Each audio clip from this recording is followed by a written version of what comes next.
The date is November 18th, 1996. We're interviewing the survivor Edith Fleischer, Fleischer, maiden name Laksner, Lakszner. I'm the interviewer, Frederick E. Neuer. We're in Tamarack, Florida, USA. The language conducting the interview in is English, and this is tape number 1.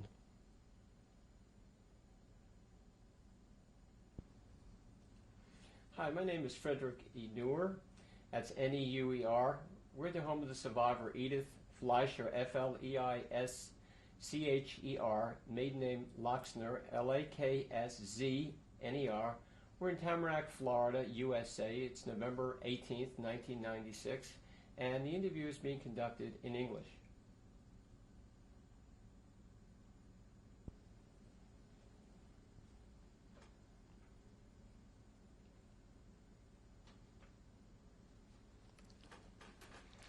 Edith, why don't you tell us about how life was like growing up in Püspökladany, Hungary? I was born, like you said, in Püspökladany in 1928, November. It was a small town, but the Jewish people kept together, and we enjoyed it. I was the only child in a family. I had received everything what they could give me. And I remember one small incident. I was in an elementary school, in a Hebrew school, Jewish school, and it was winter time. We had to leave our coats outside on the corridor. I wasn't more than 9 years old, maybe less. End of the class, we came out getting our coat, and my coat wasn't there. I had a nice white fur coat. It was miserable cold. We didn't live too far, but I couldn't walk. I believe I started to cry. The teacher came out and gave me something to cover myself, and that's the way I walked home. I told my mother the fur coat wasn't there, it's not there. Later on we find out it was stolen. And we also find out it was a Jewish man who stole my nice little coat. They arrested him, they put him in the jail. Now I don't know what was the sentence, but I know when my mother found out he was a Jew, he took food for him to the jail, and she asked him, how could you steal a Jewish little girl's fur coat, a Jewish girl? Oh, I thought she is a very rich girl if somebody wears a coat like this.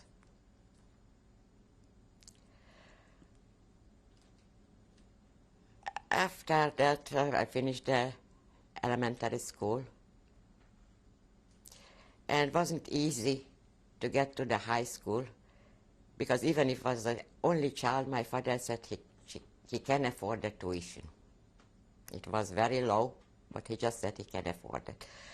Took 2 years fighting for my mother until finally I get to the high school.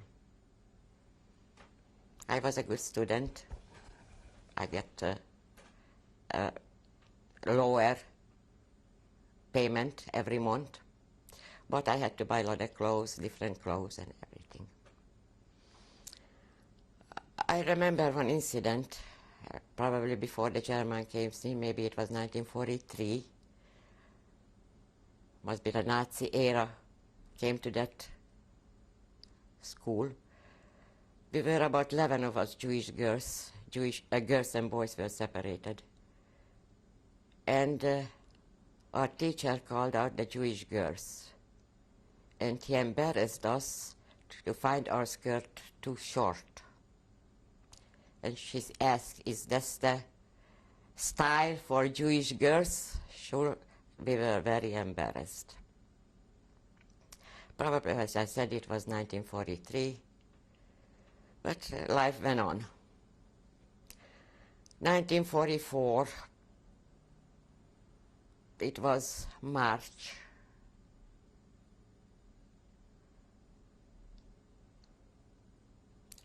My mother went, oh, I remembered some other things from my childhood which I skipped. As I mentioned, I wasn't from a very rich family, but my mother made sure I gave all the education what cost too much, didn't cost too much money. So every summer we went up to Budapest, outskirts of Budapest, where my mother's parents lived.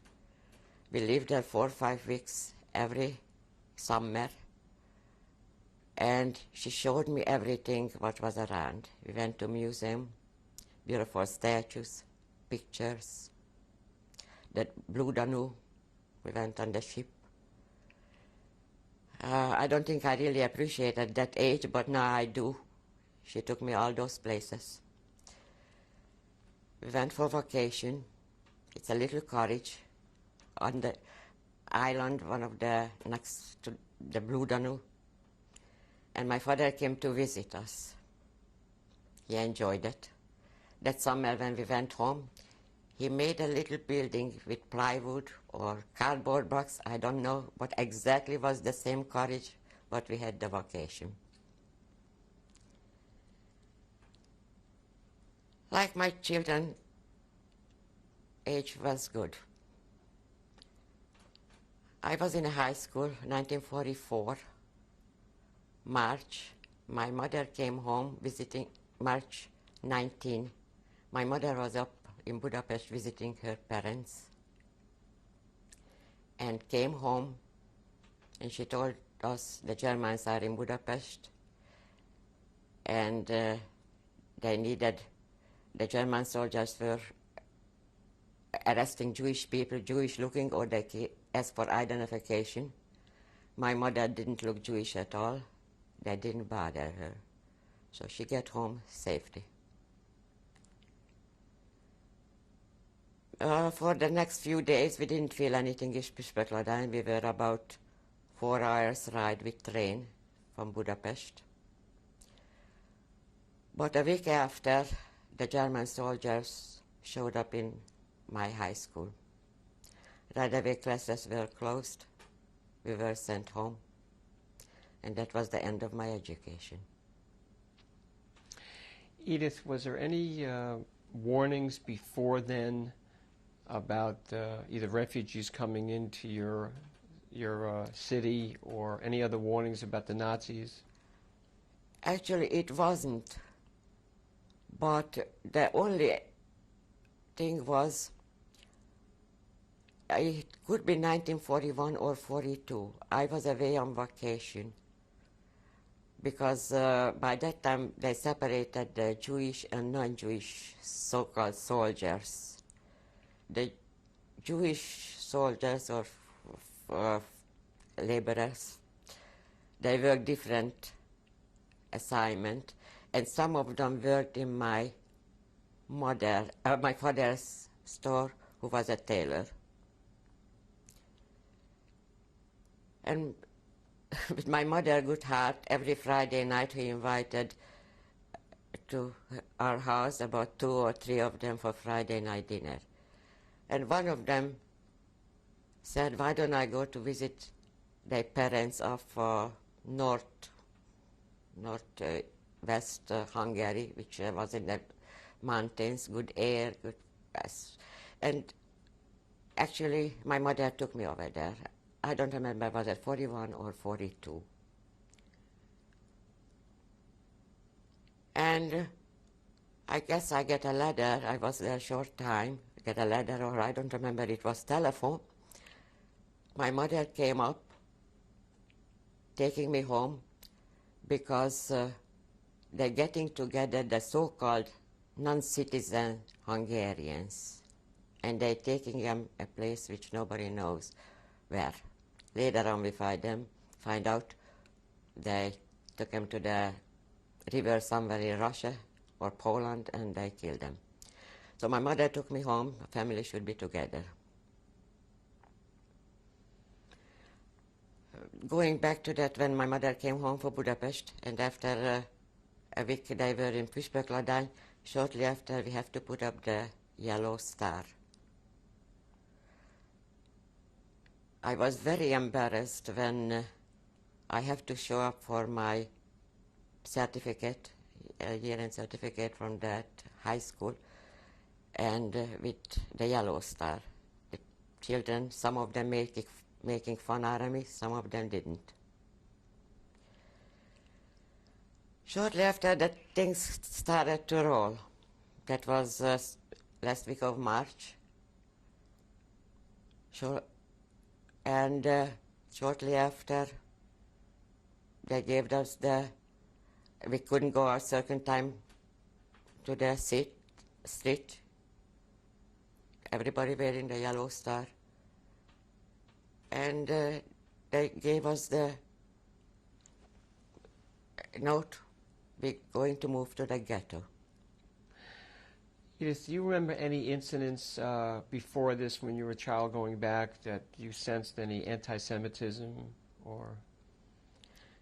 Nothing before that. School teacher did this with us, with the Jewish girls wearing short skirt. Nothing before that.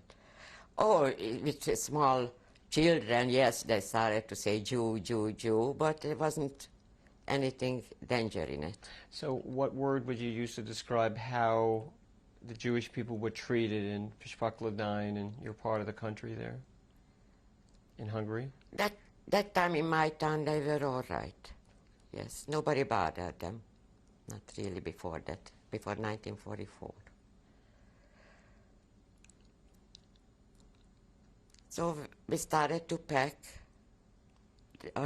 whatever we were allowed to take to the ghetto.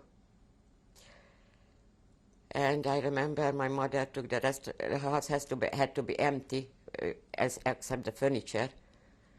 We had a little bathroom. My mother put everything there, and the door was officially locked, so they saved it for us. We moved in a ghetto where about a dozen of us were in one room, sleeping on the floor because nobody, that many beds wouldn't accommodate over there. We were natural bad food was limited. We didn't have that much food there.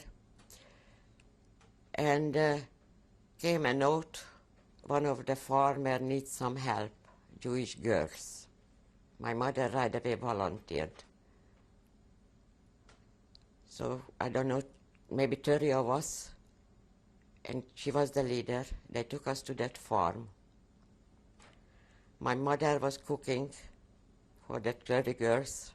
We went out every Sunday afternoon, going back Friday to the ghetto.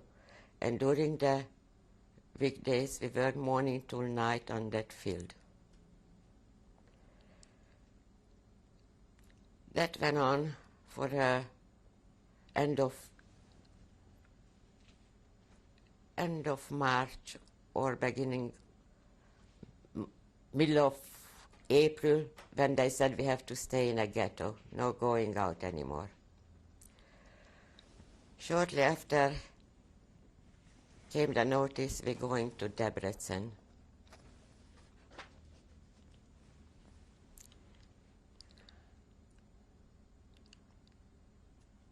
Everybody packed up whatever they could. Somebody one, somebody two suitcases, and we had to leave the ghetto. It was a long way, but even seemed longer to getting the railroad station, because all the Gentile people were standing out and laughing at us and saying, I hope you're never coming back. Their wish almost became right.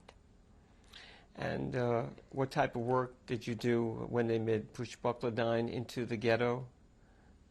You said field work or planting? Yeah, field work on the farm. Yes. I thought I mentioned this.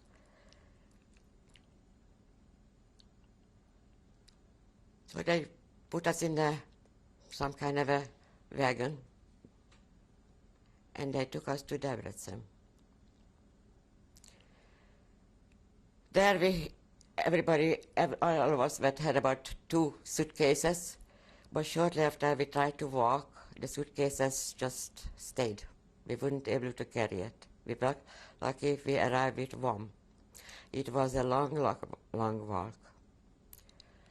It was warmer than we thought it was. And we arrived to the cement factory without roof, without anything. Just the so-called gender, Tabor gender, like a police, but stronger than a regular police. They were screaming, they were yelling, and I just had a brand new little watch on my wrist, very, not very expensive, inexpensive. And one of the police, gender police, right away, he wanted that watch. That was my very much disappointment for me. We were in that cement jar, seemed to be about 10 days or something like this. And we're ready to go again. On the way we came in, that long walk. We had to go back to the station, but with less suitcase now. There we went through a very humiliating, degraded body search. Men and women. If I live 120, I never forget this body search. There already was the German soldiers near the wagons also. Screaming, yelling, hitting, putting 70 people in one wagon with 1 can of water and 1 can to go to the bathroom. When the train was full, the door was locked. We were very lucky. We found place under the little window, which was, we get some more air than some of the people. But 3 of us, we were still together.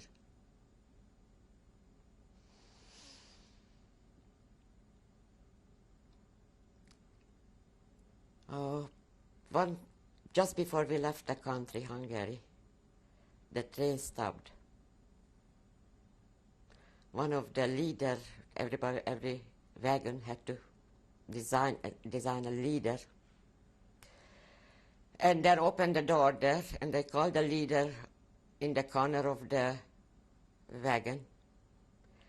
And they wanted more jewelry. Jewelry was already in the toilet in the first ghetto or left in the house. We had to give it on. It really wasn't much jewelry left, but they still required the Hungarian genders police. They wanted more jewelry before the train leaves the country.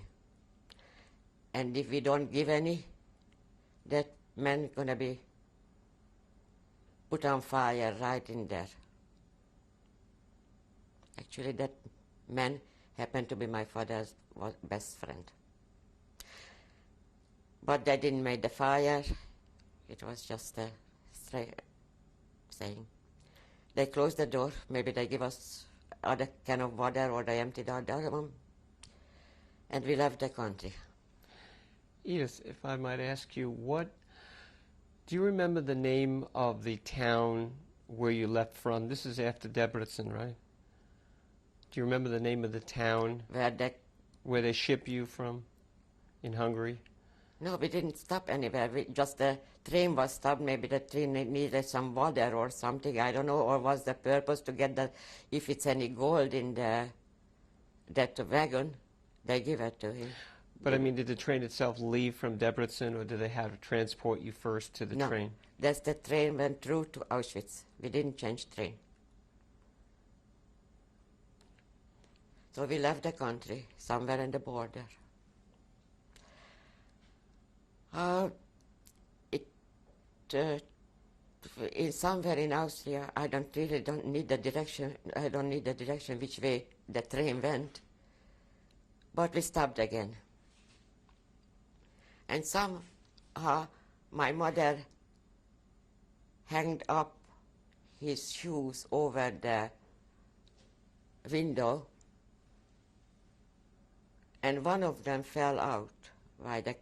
Maybe he got up, he was a tall man. He got up and one of the shoes fell out. And those people who were standing over there, they were having a good time seeing all these trains going by, one after the other. Asked him for the other shoe. He said, no, give me back the other pair. No, where you go, you don't need it anymore. So they know very well where we're going. I really don't think he got back the shoes, so he was with one shoe. 2 days after, we arrived to Auschwitz. We didn't know where we arrived. The Hungarian Jews never heard of it. And we were there. The door was open. It was screaming, yelling. Those men with the striped dresses, the striped coats and striped pants, most of them were Polish people, helping us down in the hurry. Said, leave the packages there, you don't need it. But my father picked up 2 loaves of bread. We had this left. The screaming was terrible. And they separated the men and women. My father was older, 20 years older than my mother. My mother was 40. He was 60. He looked his age. But he went away with the man. And he got back to us, giving us 1 loaf of bread. He went back to the line, and I never saw him again.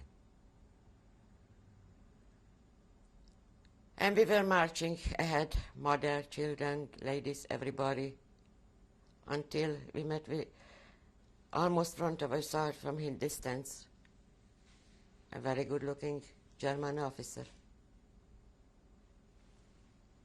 He was just waving his hand, left or right, on left or right. And my mother and I got in front of him, and he sent me to the left and my mother to the right. And my mother said, this is my Tochter. This is the only German words I suppose she knew. And Dr. Mengele was so surprised. Somebody opened the mouth. He just put me to the other side. That's how my mother saved my life. Once. We were walking until they let us in the empty room. And we have to disrobe from clothes to shoes, everything. They told us, leave whatever we have there, later on we're going to get it. They cut off our hair. We went to a shower. That time we didn't know. Sometimes it was shower, sometimes it was gas. We saw empty ovens. We thought they were making bread in it because it was clean. When we finished with the haircut and the shower, they threw us a striped dress and the wood shoes. Coming out on the second door, we didn't recognize each other. We all looked alike. And again a march where they took us to a barrack. They called it, I believe it was the center was C. And screaming, and we had to get in line, 5 of a line. They counted us. Where we were at that area, they didn't give the numbers. So many people asking me, how come you were in Auschwitz? You don't have the number in your arm. That day, or for us, I don't know, we didn't get it.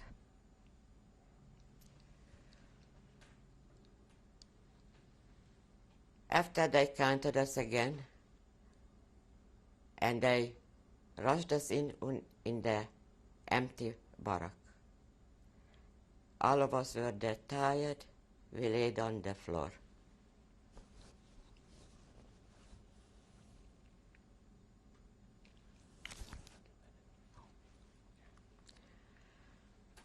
We were thirsty. It was no water. We were hungry, but we didn't have food. And I suppose we just spent the first night just clinging to each other. That's the end of the tape. We will continue on the next tape.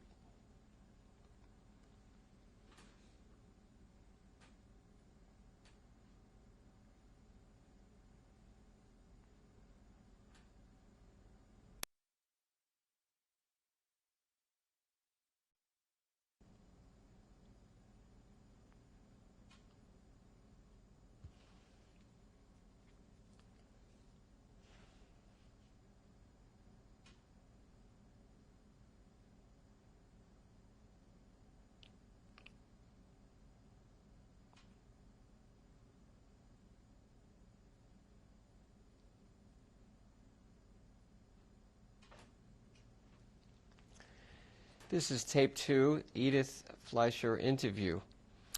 Edith, you were talking to us about your experiences in Auschwitz. Yes, we survived the first night in Camp C in the barracks. I don't know if we were sleeping or not, maybe maybe we were tired enough to sleep a few minutes. But before the sun came out, around 4 o'clock, it came the voice with the blockcaster, or I don't know what was exactly his name, out, Klaus, out. So everybody was stepping on each other, going out and standing in line, 5 persons in one lane. And we were standing, and they were counting. First the couple.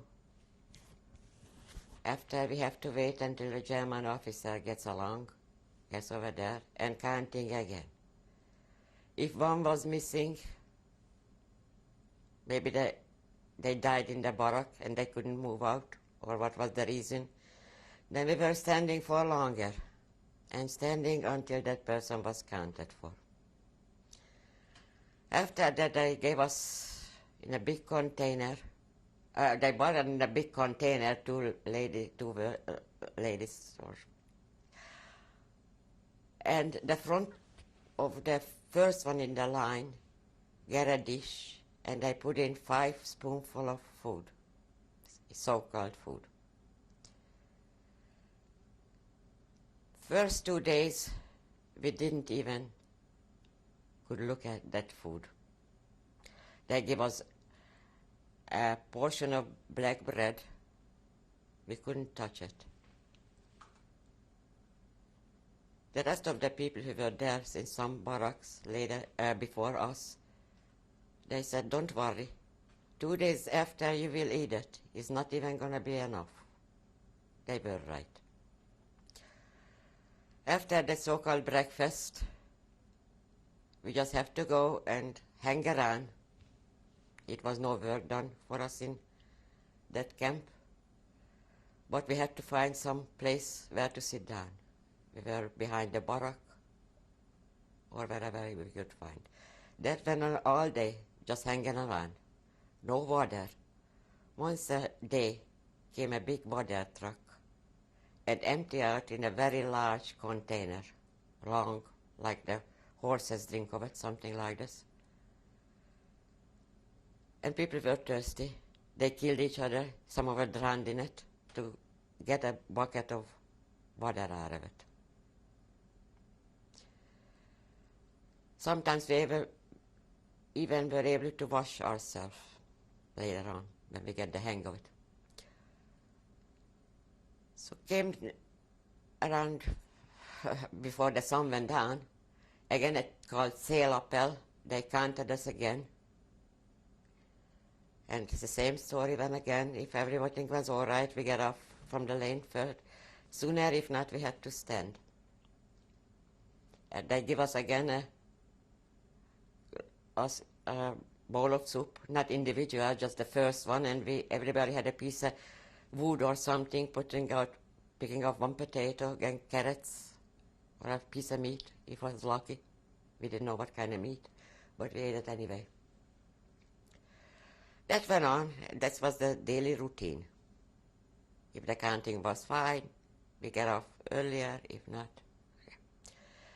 Shortly after we were in Auschwitz, a scarlet fever broke out in that camp. Every day they came to check. I think it started on the stomach. You had to open your dress. We had only one dress. And if you had some red mark, you added a line. They put you in a separate room. And every evening or before the day ended, came a truck. Those girls or ladies were put on the truck. We never saw them again. And that went on day and day.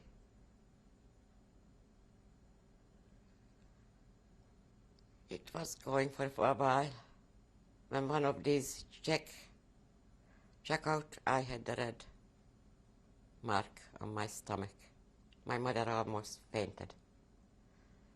They took me out of the line. They separated. And my mother heard that they just finished building a hospital there, just around the fence. They put me to the hospital. I was the first, between the first group, went to the hospital. I don't know how long it took my mother to realize I was mainly safe for a while. But those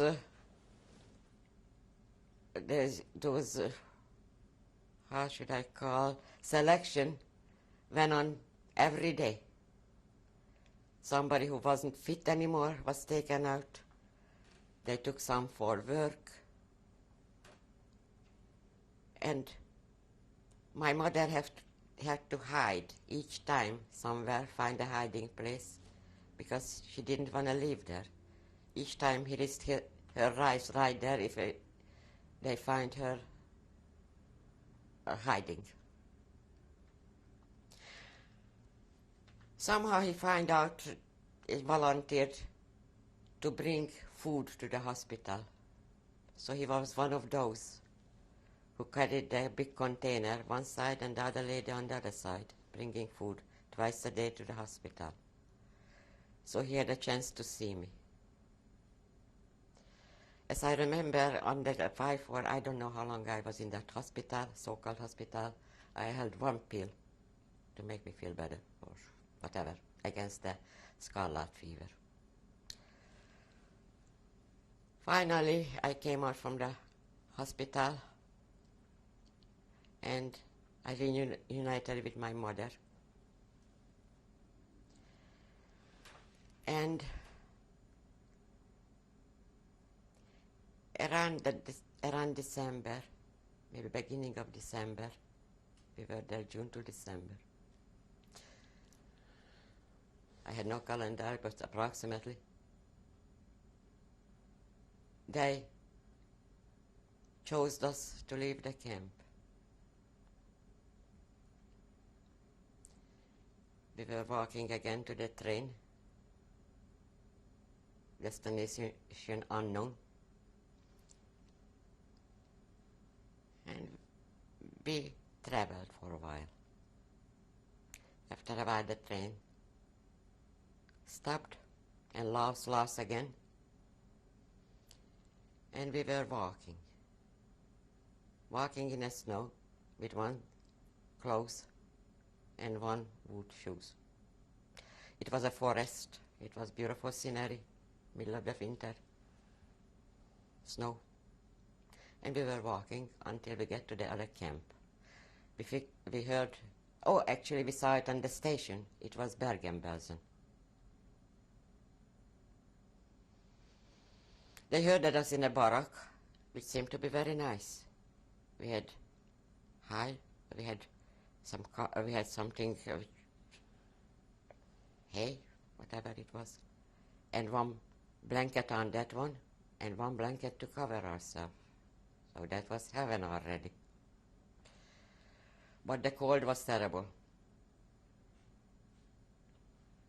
Every morning, every night, going out and counting, still counting.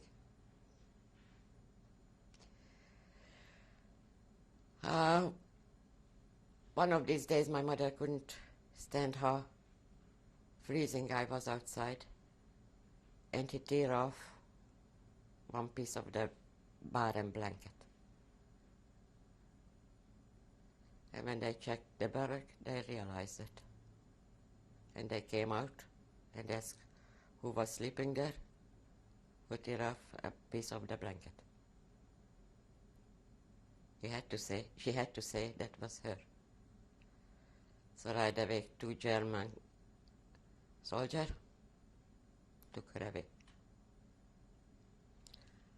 to a special section with wire, special bungalow or barrack, and I was alone.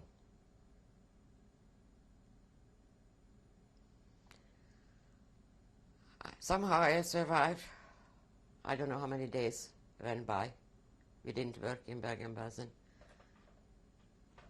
But one day we heard those people are going to be executed.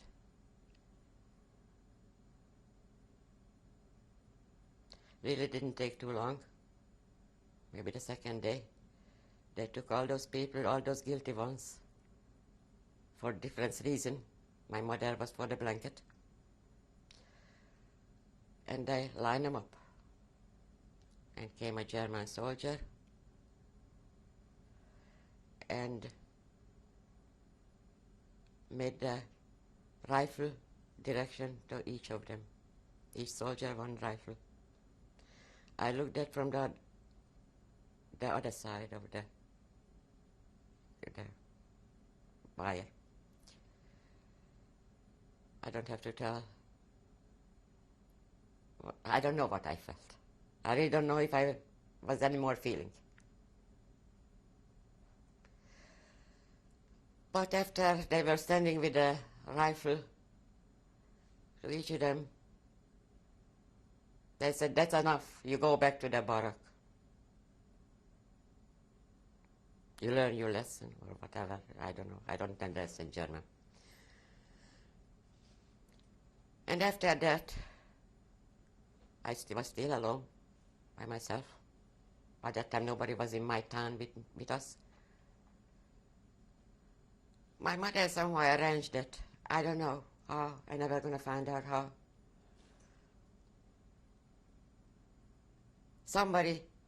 We exchanged. I went in that between the guilty one, and somebody came on that side.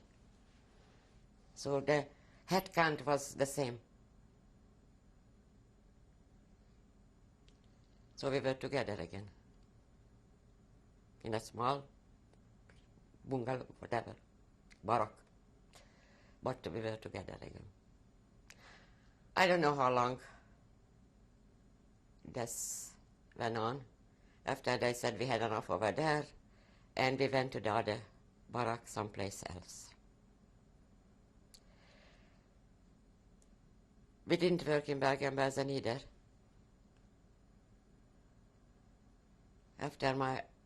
except my mother was called once for cleaning a latrine with some other women.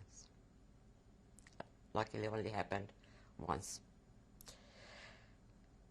But I never was a strong person. I get sick again in Bergen Belsen. We didn't know what was it. Was no doctor. I couldn't eat.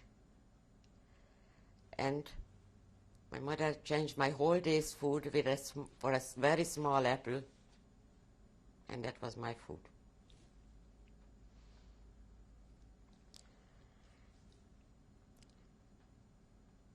After a while, all that snow and ice and miserable time, you know that time, maybe sometimes in end of February or beginning of March, we were loaded up again, and they took us to Auschwitz. At least we had a clear barracks over there. Food was a little bit better. It was an aeroplane factory. But we worked 12 hours a day, morning till night. We were still hungry. Even if it was better, it was not enough, unless we got used to it now. So we were there. I remember the foreman threw away the crust of the bread, and we were happy to pick it up. It wasn't, the dirt didn't count it. Maybe he was even laughing. Shortly after, they started the air raids, and we had to walk a long distance without coat and with the wood shoes. It wasn't easy against the air raids, with a bungalow or whatever it was, where we were separated from the citizens of the town, and they were laughing at us, looking at us. And that went on almost every night. We didn't sleep, but we had to be at work in the morning.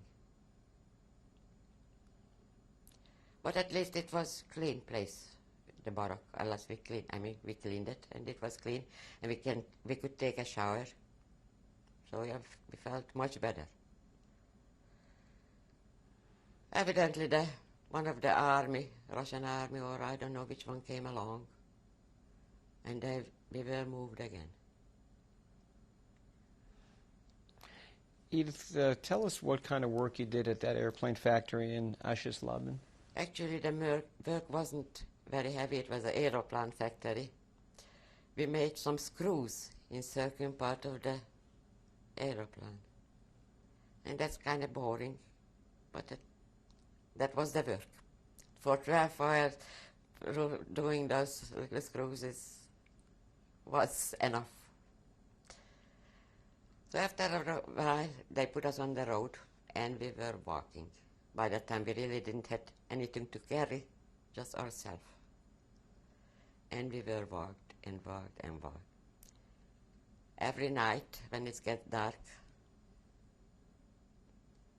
they put us to the stall or jail, whatever we hit that time. Stall, jail, I don't know, whatever came. And we spent there the night. Early in the morning, we were on the road again. I suppose I can't remember, but I suppose they give us something to eat because we stayed alive. Without coat, without anything, just one dress. And we were walking. That's happened every night. We slept wherever they can reach, in a prison or something, but we were somewhere sleeping and daytime walking.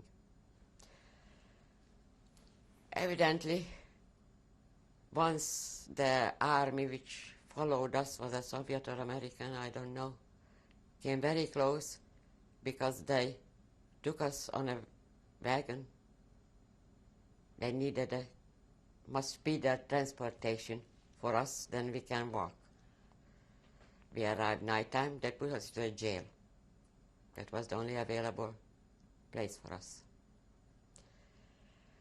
And in the morning we started to walk again.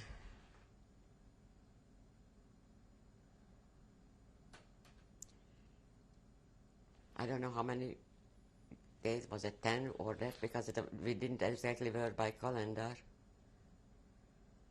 But one day we arrived to Theresienstadt. Oh, that looked nice. Girls?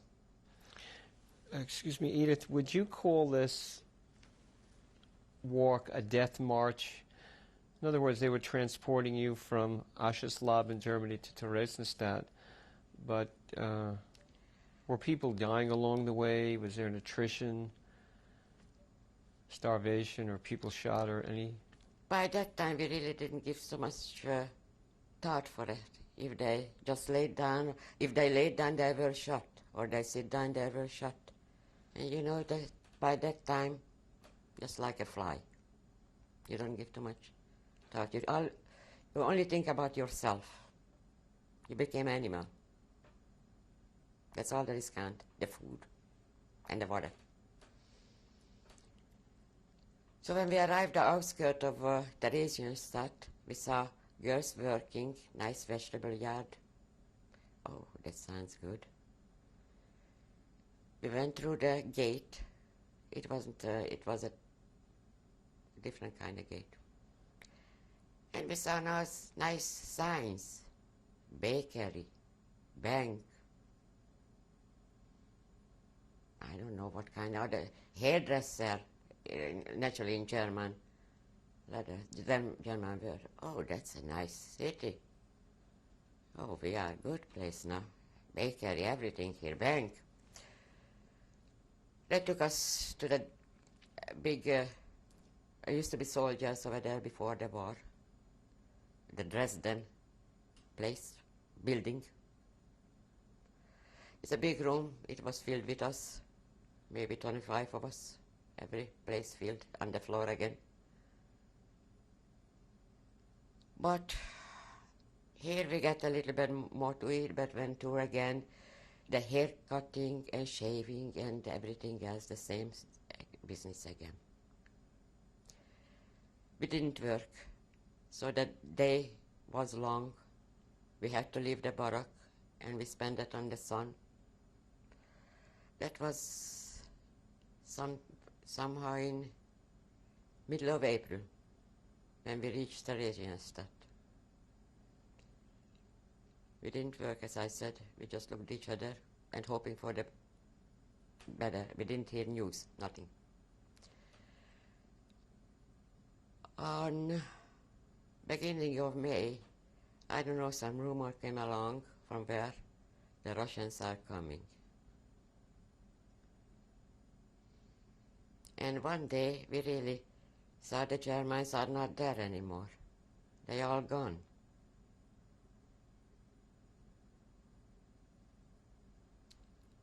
And it came May 8th. And we heard the war is over. And the Russians came in. We were free.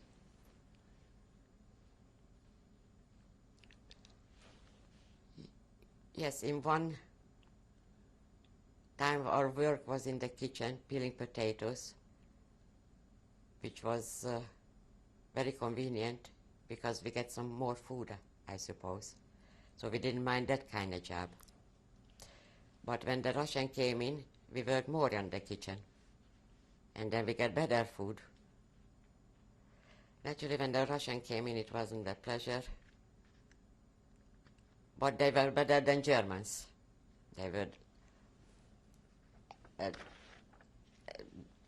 knocking on the door, looking for young girls, until they went further. So next day we were allowed, the fence were broke, and we were allowed to go out, look at the city. We didn't find so much food, but we managed. After we went to the work again, back to the kitchen, and we worked for until sometimes in June, when we heard we're going home.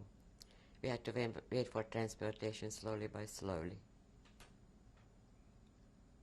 But by that time it was nothing. We were on the sun and we had good air and food. It was much better. One of these train, we were able to, not train, it was a wagon, open wagon. We were able to get on. So we went for a while. They took us for a while, and we had to get off again. Evidently they needed that wagon for something else. It was Prague. We didn't know where to go. We slept all night on the street, in front of the railroad station. I don't know how many days we were there, or was it one, or was it two? Finally we were able to get a transportation further. We arrived almost the same day to Hungary as the day we left, around June 20th, but a year later. We arrived to Rákospalota, we got off, and we started to walk. It was a long walk to reach where my grandparents used to live. The name is Újpest. And as we were walking on the street, we saw them going. My mother was screaming, "Mother, mother, mother," and they were there. They stayed alive.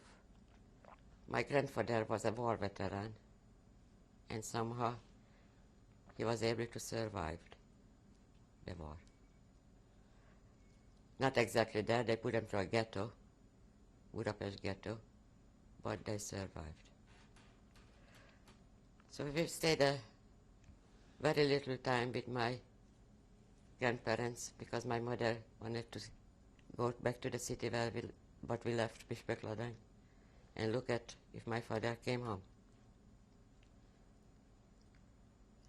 It wasn't easy to get the distance with train because by that time Russian soldiers were all over.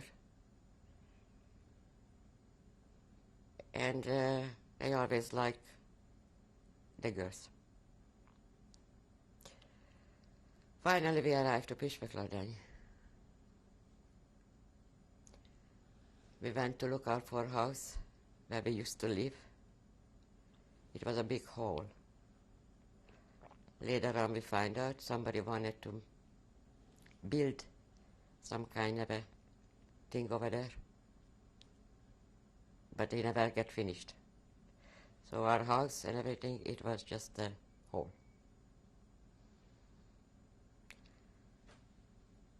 I guess we get some help from the organization. And Excuse me, you remember which one? no, just the HIAS, I suppose.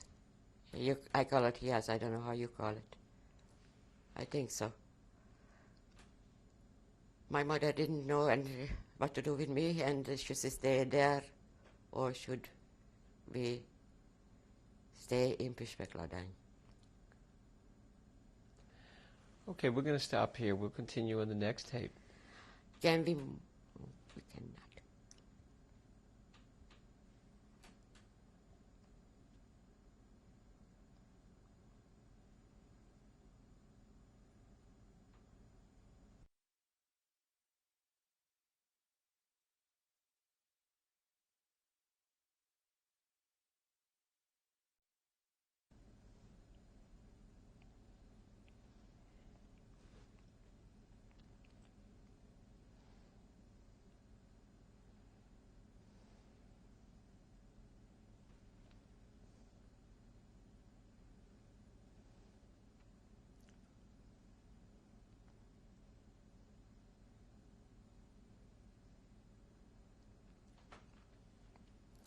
This is tape 3, Edith Fleischer interview, and You were talking to us about going back to your hometown after the war, Pushpakladan, Hungary, to see if your father had come home, and you were telling us about Hayas was helping you with the food.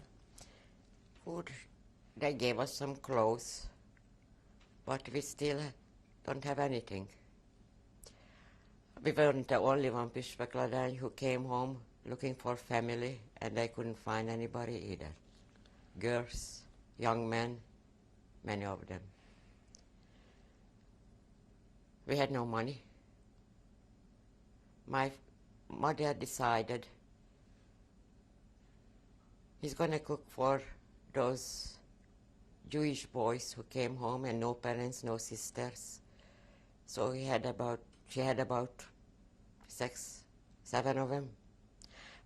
Somebody offered a house where we can live, which wasn't ours, but we were very comfortable in it. And my mother started to cook for those boys. They gave money, and whatever left over, we had the food also. It was not a profitable organization, just we had the free food. That went on for a while. After I met with somebody, also lost his parents. He was a single man with his brother. And he told me, why your mother doing this? Why don't she comes to our house and just cook for us and take care of the household? That was a very good situation. My mother only cooked for the 2 men and for ourselves. And she had cleaning lady and she had everything. She didn't have to lift up anything. They appreciated her as their mother because they lost all the parents and sisters. Actually, with their sisters, we were for a while in Auschwitz, but they lost in the war. We were there for a while, but you know how in a small town, everything they're making a big thing out of it. They thought my mother went over there, so that's one of the young men will marry me.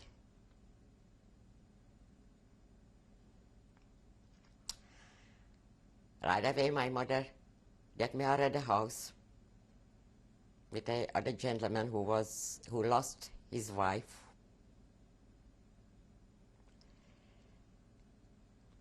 And actually, I'm skipping here something. Because my mother, I guess hear the stories. She went over there because it's a unmarried young man over there, or 2 of them, 2 brothers. She sent me to Budapest. It was a Jewish organization, somewhere in Buda, because Buda and Pest is 2 different things, divided with the Blue Danube. And only with bridges you can go through. For the orphans, they give some education. I was half orphan, but they took me.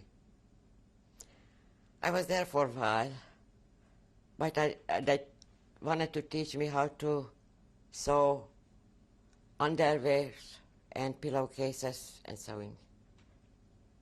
That wasn't for me. They wanted to learn a little English. They started to teach me, but sewing and me, we never get along.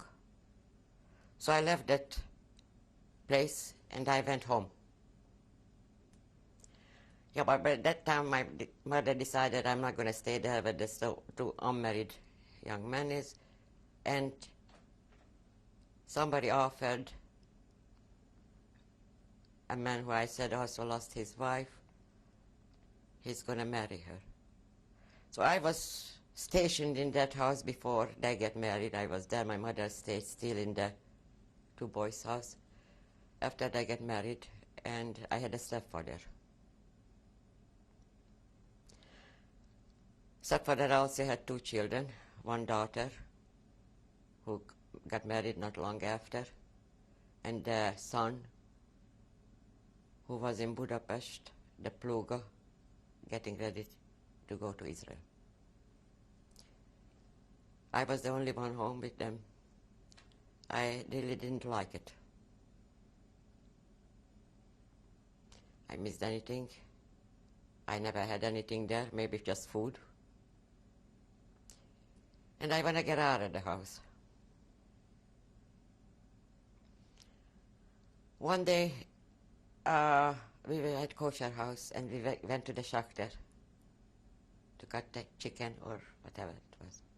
One day I went to the shachter, who actually was a rabbi and shachter at the same time, and he asked me if I want to get married. I said, I do. I was only 18. Oh, I know a nice young man. I will introduce you to him. So he introduced my present husband when they met someplace, and he called him over, and not the same town, but not too far. And that's how we got acquainted. I guess we find something in each other, because not long after, a few months, we got married.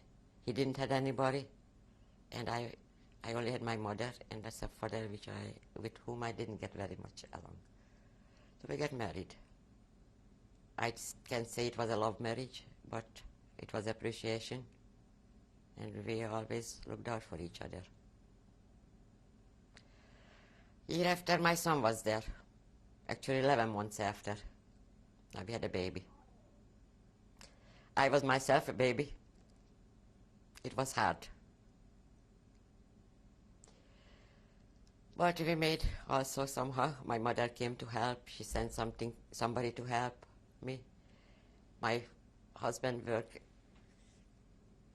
as a shoemaker, making shoes and selling it.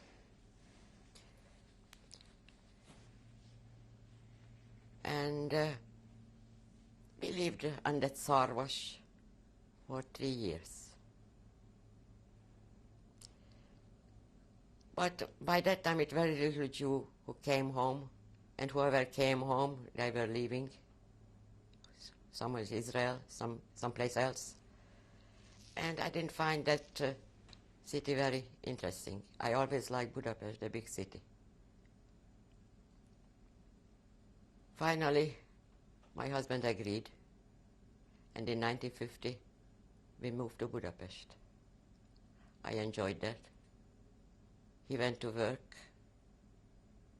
in a shoe business, because he was always in shoe from the beginning, before the war and after the war. And I find different kind of work. Later on, I took business school. I became a private secretary, and I enjoyed it very much. My mother gave us a help with my son before he started school. When he started school, we have to take him to school and be home when he gets home and so on. I enjoyed Budapest and all this job, the office job, and being a big shot actually I worked in a film studio where I was a private secretary for the engineer. When 53,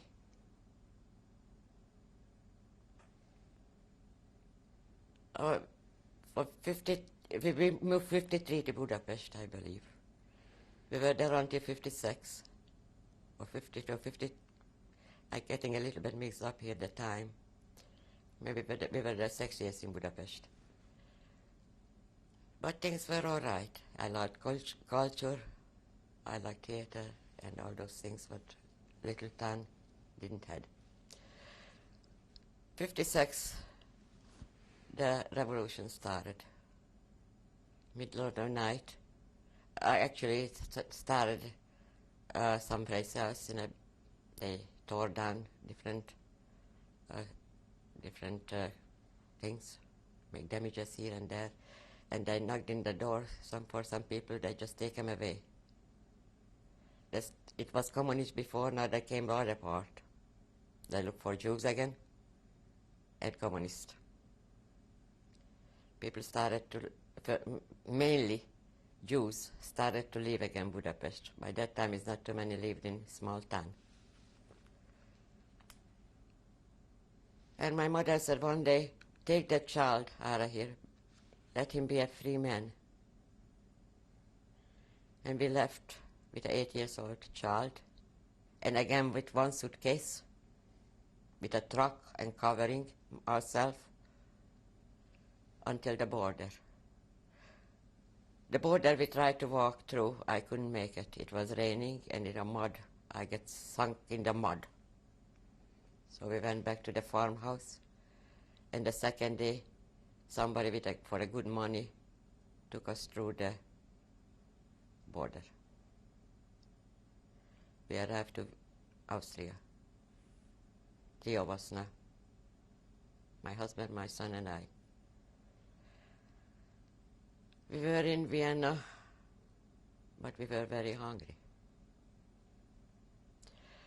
Later, we had somebody's address who were supposed to look out. We find them. They said, you can live here for one night. That wasn't a big help. We didn't know what to do. We went to the highest kitchen. They gave so small, we were so hungry. My son ate all the 5 portions what they gave us. We had no money. Finally, we met in Vienna with my brother-in-law who lives presently in Canada. But he had better circumstances money-wise than we did. That time he gave us some money and we had some food. And we could buy a hotel room for one night. My husband went to the highest, or I don't know where, find out we have to go to the American consul to register going to United States. So we did this. And they sent us in a camp, again a camp, where we mixed with non-Jew. One day they almost killed all the Jews over there because according to them the Jews were transported most fast from this camp than they were. So one day our turn came and they put us on the plane with an army plane. It was terrible. That was our first plane flight. When we stopped one place and they gave us beautiful food, island, I think that's how they called that place. We never saw that kind of beautiful food.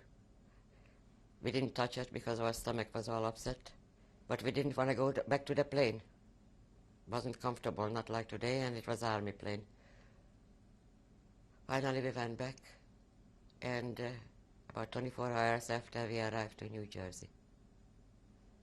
Again a camp. And they asked what kind of job my husband's doing. He was a shoemaker, so he signed himself as shoemaker. They sent us to Worcester, where we built up our life.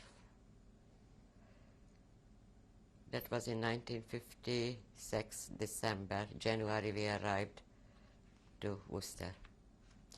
My husband went second week to work. It's a shoe factory. That's the only job he could do that time. And I went to school. I wanted to learn English, but we couldn't make it on one paycheck. So end of January or beginning February, I was at the factory too. Someone told me how to pack pizza boxes with yeast and flour and sauce, and I didn't need English to that one. I did that job, matter of fact, for 7 years. Later on, we stayed with one family who a Jewish organization paid the first week, and after they gave us $50 and we had to pay a very minimum amount of for her, but she was very nice. She let her use our dishes, and he tried to teach me English because we didn't speak English. So she got I actually still have the Hungarian English dictionary. I looked up the Hungarian words and showed it to her. She looked up the English words and showed it to me. That's how we conversed. After a while, we took our own apartment. In 1956 or end of 55, my mother went to Israel with my stepfather, in the hope from there it's easier to reach United States.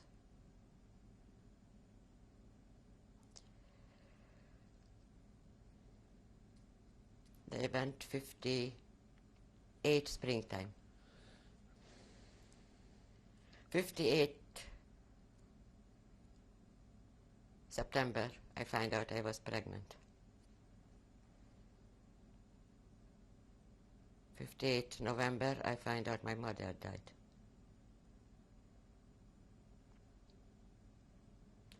I never saw her again. So I was hoping I will have a girl, a daughter, and I did. And her name is after my mother.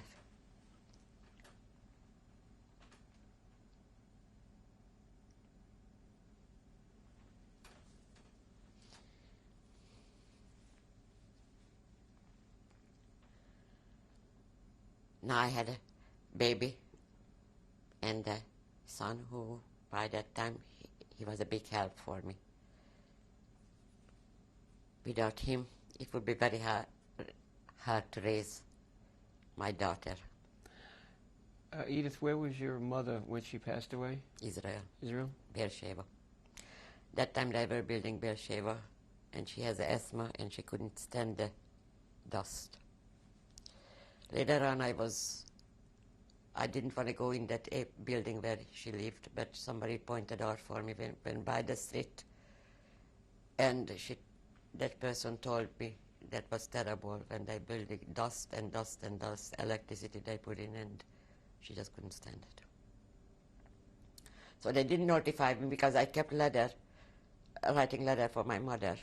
Even if it was 1 o'clock in the morning, that letter had to arrive to Israel. And they opened it, so they knew I was pregnant. And they didn't want to notify me because the 30 days, so I don't have to sit shiva. After 30 days, I got the letter. I was screaming like an animal. So I see, as I said, my son was helping me with everything. We all raised my daughter. I still see my mother's face in her because she resembles, or I think she is.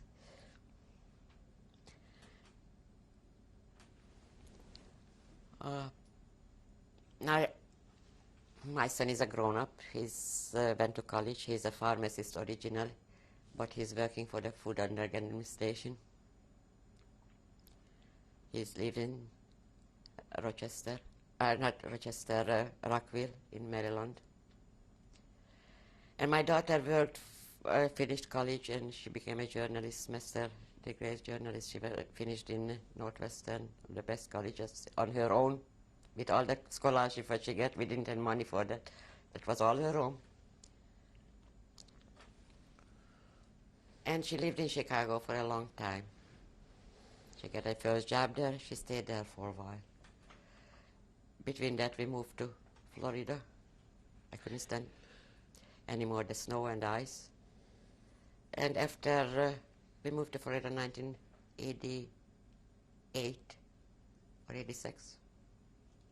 86, because we stayed here. 86. Edith, where were you living before this, all this time? I left that one out. Worcester, Massachusetts. We can put this back in the right place now. You should have warned me before. Yeah, that's where the highest sent us, because I said it was a shoe factory, but I didn't mention the name of the city.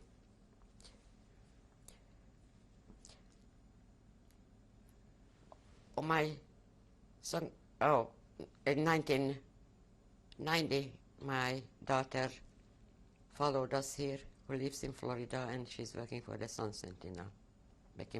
Started as a reporter, now she's assistant business editor. My son is married with 2 children, one of them finishing high school, name is Scott, and my granddaughter Amy just was bar mitzvah in May. And they made their home in Rochester. Not Rochester, Rockville, Maryland. Edith, you had done bakery sales work and bookkeeper work. Where was that? That was in Worcester. I worked in a bakery, but nighttime I went to the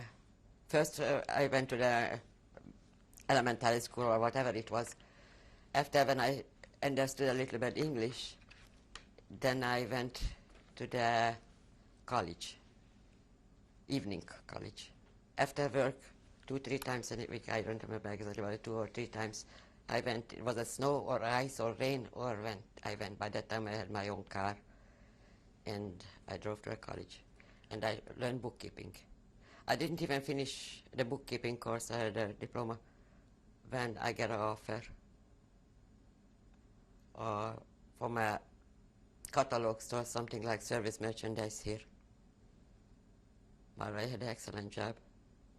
They trusted me with everything, jewelry, money. I was absolutely trust with everything. I worked there until we came to Florida. That's when I left that place. Let me ask you this question, Edith. It seems like you had a number of close escapes with death. You survived. One was the selection with Dr. Mengele at Auschwitz, where your mother said something to him, apparently helped save you. And there was the scarlet fever situation where you had a red mark. Your mother was afraid that she might have lost you. And there was at least a couple other incidents, including the Hungarian Revolution. Have you ever looked back on what helped to save you? Some people think it's faith or fate, or have you ever thought about what helped to spare you? Being the religious, which I'm not absolute, I keep the religion, I keep kosher house and I keep holidays, but that was God with. Like they say on Yom Kippur, who's going to stay alive and who dies? We have to believe in something. Edith, could you tell us why you've consented to give us your testimony? Because as soon as we die, nobody else who can tell you people. Generation forgets. Even if the second generation remembers, my children know, and the other second generation, I just went one of the second generation meeting, and those people very, very aware of it, what happened. But when the third generation comes, they find it unbelievable, which is unbelievable. The humiliation, the starving, and all those things. And why 6 million of us had to die just because we were born Jews. That's why I decided one more witness. It seems that you had a very special relationship with your mother. Yes. Yes, my mother was very intellectual. And I don't know. And she was very strict. I always had to do some work home. Never cooking, but cleaning and everything. And my homework, even if she didn't have to force me for that. But I was conscientious about that one. But I don't know why. But I was very, very much closer, maybe the age difference. My father liked me too, but on his own way. We gardened together, and as I mentioned beginning of my testimony, he built something what I might like. We went to visit with my father his sisters and cousins in Nagyvárad, which was Romania before. So as soon as the Hungarians liberated, so-called liberation, first time we went to visit. And my father, maybe the age difference was easier to getting closer to my mother, especially after what we survived. It made very close to us. Thank you very much for giving us your testimony. You're welcome.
This is tape number 4. This is the interview with Edith Fleischer.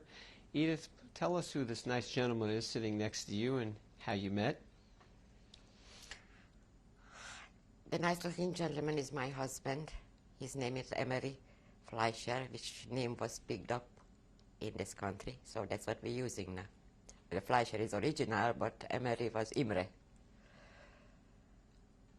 My husband was in the shoemaking business, and before he got married, even after when he got married, but he was traveling a lot for the necessary supply, but he needed for making his shoes. The upper ladder, the bottom ladder, and so. One is this traveling occasion, he met with our rabbi on the train. And 2 Jews, actually, the rabbi was standing and that good-looking man was sitting.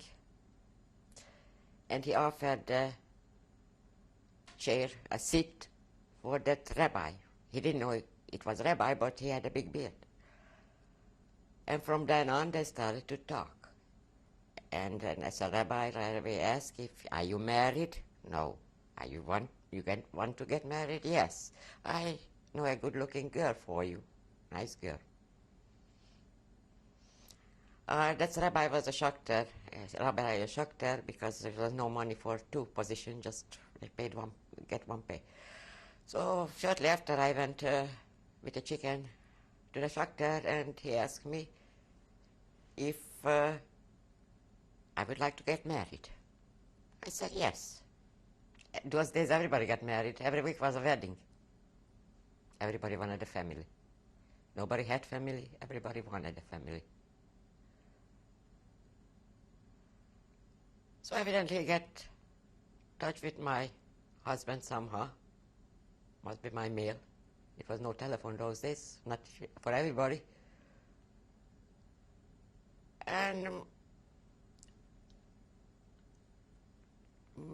that young man wrote a letter to me if we invite him for a Shabbos Saturday. he would come, or first he comes to a visit, maybe he comes to a visit first, but anyway, if you get invitation, he comes. So it was kind of forced, but we did it anyway. And he came, and evidently we saw something each other. We saw each other again whenever he had a chance to travel that direction, because he was running a shoemaking business with help. And after a few days meeting and corresponding on the mail, he asked me if I wanted to get married to him. And we did. That was 49 years ago. Next year, if with God help, we're celebrating our 50th anniversary. I have a son who is 48. Yes, because we were at 49. And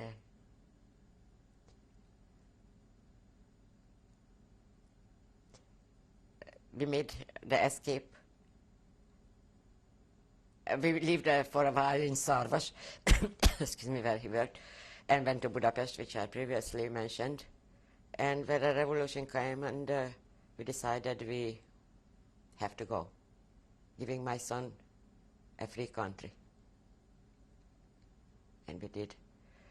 We escaped in Vienna.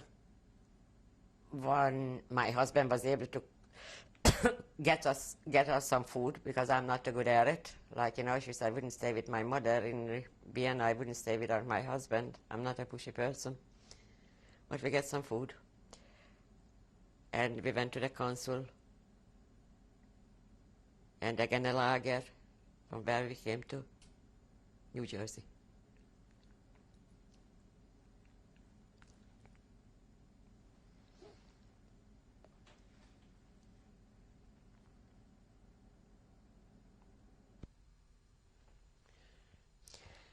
This picture was taken around 1941.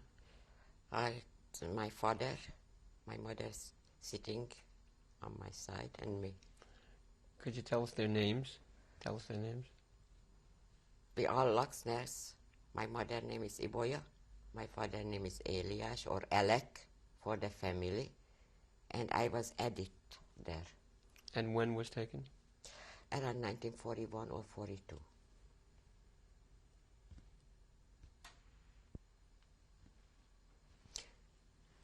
That picture was taken shortly after Nagyvárad was liberated from the Romanians by the Hungarian army. My father went to visit his sister, my father and myself. And what year was that? Do you remember? 1940.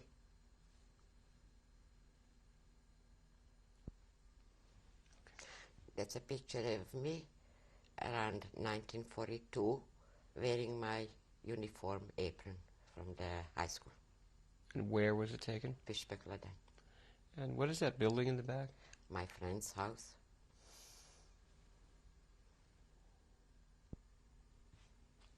This is our wedding picture, was taken 1947, September 7, 1947, in front of our, the place where the Hüppe was standing before.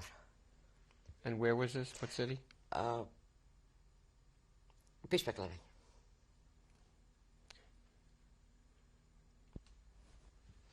That's a picture of my mother, was taken 1957 in Budapest, just before he left for Israel.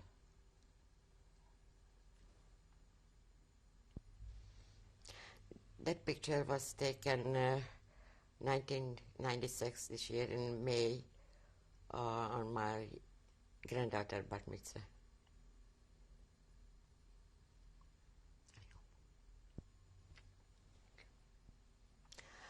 This picture of my daughter, Joan, it was taken a little bit after high school graduation or before college graduation.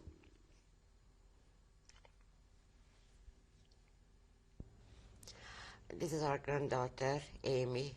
The picture was taken in Rockville, Maryland, on her bat mitzvah. This year. Okay. He's our grandson, Scott Richard. The picture was taken 1993 on his bar mitzvah. And where was it taken? Rockville, I said. Rockville, Maryland.